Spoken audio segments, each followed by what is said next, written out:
Alors, on passe au deuxièmement sur le mouvement circulaire.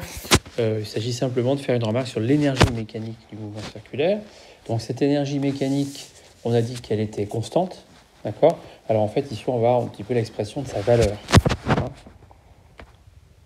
Alors, ici, donc, voilà, l'énergie mécanique de M dans R, c'est 1 demi de M du M de 1R au carré, plus le U.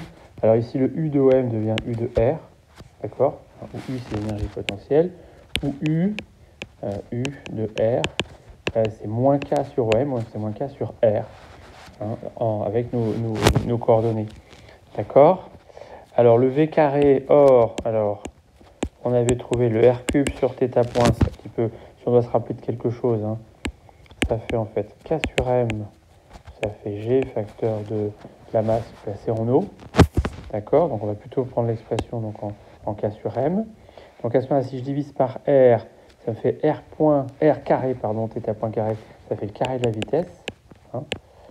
Donc ça ne fait que V de M dans R. Hein. Voilà, c'est R cube θ point carré divisé par R. Donc c'est K sur MR. Voilà. Donc à ce moment-là, l'énergie mécanique de M dans R, c'est 1 demi de M, K sur MR, moins K sur R.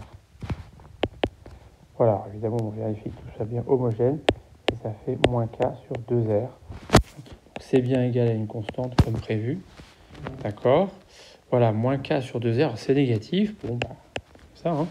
On s'est défini une constante près. Alors, qu'est-ce qu'on remarque, hein? Si vous y réfléchissez bien, c'est une fonction croissante. C'est une fonction croissante de R. D'accord? Puisque c'est la composée de deux décroissantes, hein, signe moins et inverse.